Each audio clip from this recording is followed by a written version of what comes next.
Hello बच्चों, let's see the question and the question says that the percentage by volume of C3H8 in a gaseous mixture of C3H8, CH4 and CO is 20.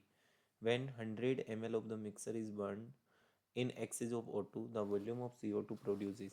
तो देखो बेटा हमें एक mixer दे रखा है यहाँ पे।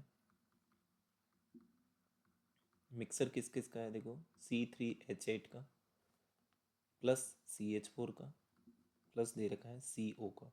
ठीक है, इस मिक्सर में हमें दे रखा है कि जो परसेंटेज बाई वॉल्यूम है, यानी कि परसेंटेज वॉल्यूम जो दे रखा है, volume by volume of C3H8, ये है 20।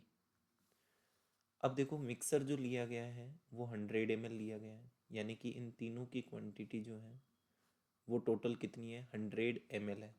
ठीक है, टोटल 100 ml है और उसमें से ये 20% है, तो ये कितना हो जाएगा, 100 ml का 20% 20 ml हो जाएगा। तो C3H8 20 ml है, तो CH4 प्लस CO इन दोनों को मिला के ये कितने हो जाएंगे, 100 माइनस 20 यानी कि 80 ml हो जाएगा। ठीक बात है। अब देखो यहाँ पे अपन हाइड्रोकार्बन का बर्निंग करते हैं, क्योंकि बर्न किया गया है तो ऑक्सीजन की एक्सिस में अपने पास रिएक्शन इस तरह होती है। C3H8 को अपन ऑक्सीजन में बर्न कर रहे हैं O2 से, तो एक तो अपने को मिलेगा CO2, एक मिलेगा H2O। हमेशा यही मिलते हैं हाइड्रोकार्बन की बर्निंग से। बैलेंस करते हैं रिएक्शन को, तो यहाँ 5 लग जाएगा, यहाँ 3 और यहाँ कितना आ जाएगा अपने पास 4। ठीक है, CH4 की बर्निंग करते हैं तो CH4 प्लस अपने पास O2 है, यहाँ से अपने को मिलेगा CO2 प्लस H2। इसको भी बैलेंस करेंगे तो 2H2 आ जाएगा और यहाँ 2O2 आ जाएगा।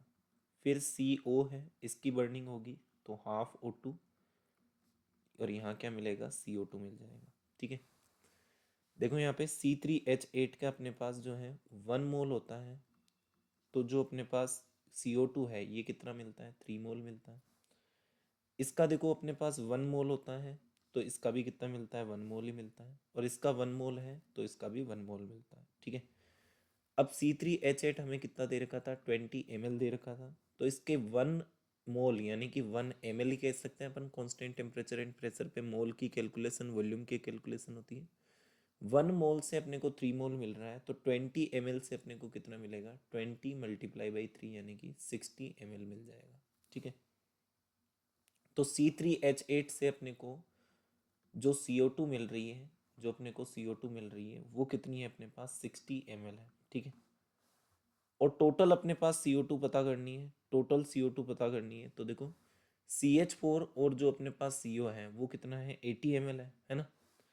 अब इनसे 80 ml से इसके 1 मोल से अपने को क्या मिल रहा है, 1 मोल मिल रहा है। इसके 1 मोल से अपने को कितना मिल रहा है, 1 मोल मिल रहा है। ठीक है ना।